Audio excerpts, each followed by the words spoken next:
बालगंधर्व आणि लोकमान्य बाळ गंगाधर टिळक या दोन्ही व्यक्तिरेखा साकारण्याची संधी मला मिळाली. मी खरोखर स्वतःला खूप भाग्यवान समजतो, कारण एका काळात एकमेकांना भेटलेल्या, एका व्यक्तीमुळे दुसऱ्या व्यक्तीला ओळख मिळालेल्या अशा दोन्ही खऱ्या अर्थाने महापुरुषांची भूमिका मला साकारायला मिळाली. त्याबद्दल खरोखर मी परमेश्वराचे आभार मानतो, कारण एक आमच्या क्षेत्रातलं, कलेच्या क्षेत्रातलं ऋषितुल्य असं नाव बालगंधर्वांचं, आणि एक भारतीय राजकारणातलं एक खऱ्या अर्थाने योगी, एक खऱ्या अर्थाने ऋषितुल्य असं व्यक्तिमत्व म्हणजे लोकमान्य बाळ गंगाधर टिळक.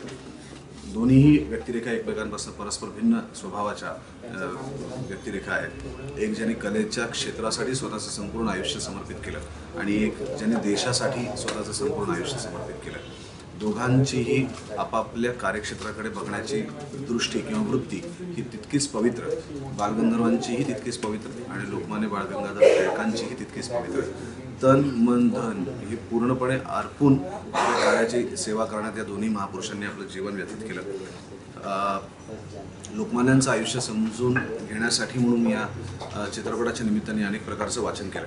अनेक पुस्तकं त्यांच्यावरती लिहिलेली वाचली. त्यातलं पहिलं पुस्तक जे माझ्याकडे आलं ते दुर्दम्य, ही गंगाधर गाडगे यांची लिहिलेली कादंबरी. ही कादंबरी वाचल्यानंतर मला पहिल्यांदा असं वाटलं की अरे, शाळेच्या धड्याच्या पलीकडचे टिळक आपल्याला माहितीच नाही आहे, आणि आपल्याला जर माहिती नसेल तर ते माझ्या येणाऱ्या पिढीला कसे माहिती असतील. त्यामुळे त्यांच्यावरती चित्रपट निर्मिती करण्याचं मी ठरवलं. त्याच वेळेस ओमही टिळकांवरती चित्रपट करत होता, त्यामुळे आम्ही दोघं एकत्र आलो आणि एकत्र येऊन या चित्रपटाची निर्मिती केली.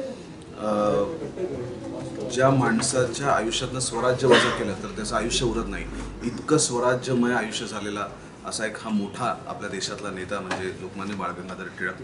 फक्त शेंगा खाल्ल्याने मी टरफल उचलणार नाही या धड्यापुरते ते मर्यादित नाही आहेत, तर त्यांचं कार्यकर्तृत्व फार अफाट आहे आणि ते समजून घेण्याचा, ते जवळनं अनुभवण्याचा, बघण्याचा या चित्रपटाच्या निमित्ताने आम्हाला हा सगळा काळ अनुभवता आला, त्यांचं आयुष्य अनुभवता आलं, त्यांच्यावरती अनेक प्रकारचं वाचता आलं, त्यांच्या कुटुंबियांकडनं अनेक गोष्टी त्यांच्याबद्दलच्या ऐकता आल्या, अनेक कथा त्यांच्याबद्दलच्या ऐकता आल्या.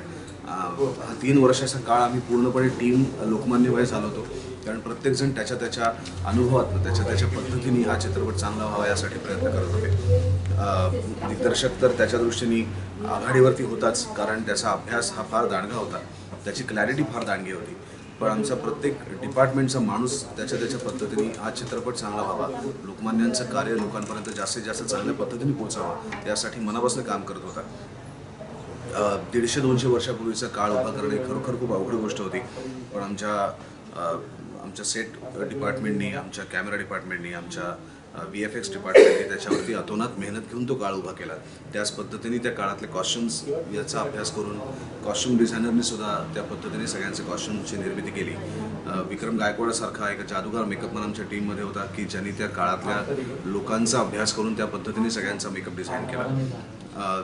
कौस्तुभ सावरकरनी फार सुंदर अशी त्यांची संहिता लिहिली, ज्याच्यामध्ये लोकमान्य टिळकांनी उच्चारलेली वाक्य तर होतीच, पण आजच्या काळाशी संदर्भ जोडणाऱ्याही वाक्यांची रचना त्यांनी केली होती. उत्तम सहकलाकारांची त्या कॅरेक्टरच्या जवळपास जाऊ शकतील अशी निवड ओमने या चित्रपटात केली होती, त्यामुळे तो एक काळ उभा करणं खूप सहज शक्य झालं. त्यांच्या चरित्रातनं मला असं वाटतं लोकांना खूप काहीतरी शिकायला मिळेल, पण आमच्याही टीममध्ये एक अफाट एनर्जी संचारली होती, एक अफाट पॉझिटिव्ह अप्रोच या चरित्रामुळे आमच्या सगळ्यांमध्ये निर्माण झाला होता.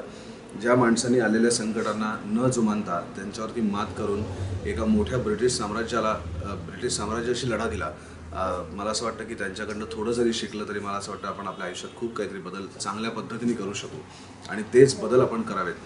त्याच पद्धतीने आपण आपल्या देशावरती प्रेम करावं, आपल्या देशासाठी काहीतरी करावं या उद्देशातनं या चित्रपटाची निर्मिती करण्यात आली. आणि नवीन वर्षाची एक अत्यंत योग्य, पॉझिटिव्ह आणि एनर्जेटिक सुरुवात 2 जानेवारी रोजी या चित्रपटाच्या निमित्ताने होते.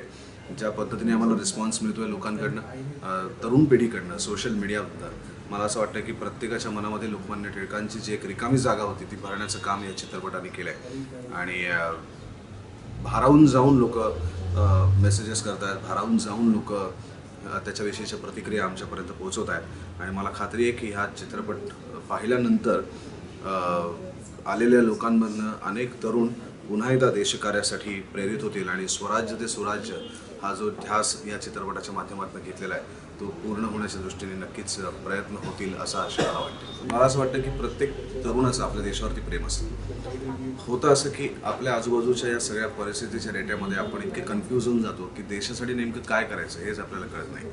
लोकमान्य टिळकांचं एक वाक्य खूप महत्त्वाचं आहे की प्रत्येक तरुणाने स्वतःची प्रगती केलीच पाहिजे, पण त्याचबरोबर आपल्या देशाच्या प्रगतीचाही विचार केला पाहिजे. ज्या क्षणी आपला देश प्रगत होईल, ज्या क्षणी आपला देश मोठा होईल, त्या क्षणी आपणही तितकेच प्रगत झालेलो असू आणि यासाठी प्रत्येकाचं कॉन्ट्रीब्युशन त्यामध्ये तितकंच आवश्यक आहे. टिळकांनी किंवा त्या काळातल्या प्रत्येक ज्येष्ठ व्यक्तींनी स्वतःचं घरदार विसरून ज्याप्रमाणे स्वराज्यासाठी किंवा स्वराज्याच्या होमामध्ये उडी घेतली, तसं काही कोणी करायला सांगत नाही आहे. पण आपल्या कार्यबाहुल्यातनं वेळ काढून आपण एखादी गोष्ट जरी ठरवली आपल्या आजूबाजूच्या समाजासाठी, कारण शेवटी देश कोणी घडतो तर आजूबाजूच्या असलेल्या लोकांमधनं देश घडतो. या देशासाठी, आपल्या समाजातल्या लोकांसाठी आपण आपल्या आयुष्यातनं थोडा थोडा वेळ काढून त्यांना जरी एकत्र घेऊन पुढे चालायला सुरुवात केली तरी मला असं वाटतं की या प्रत्येकाचे एफर्ट्स हा देश पुढे नेण्यासाठीच होणार आहे. म्हणूनच त्याच्यात सांगितलं की स्वराज्य तर आपल्याला मिळालेलंच आहे या लोकांच्या प्रयत्नांमुळे. आता आपल्याला वाटचाल करायची ती स्वराज्याकडनं सुराज्याकडे. त्याच्यासाठी आपण एक होणं आवश्यक आहे. त्याच्यासाठी आपल्या छोट्या मोठ्या प्रॉब्लेम्सवरती मात करून एक एक पाऊल देशाच्या प्रगतीच्या दृष्टीने टाकणं हे खूप आवश्यक आहे. आणि मला असं वाटतं तो संदेश पुन्हा एकदा लोकमान्य टिळक हेच या चित्रपटाच्या माध्यमातून तरुणांपर्यंत पोहोचवत आहेत.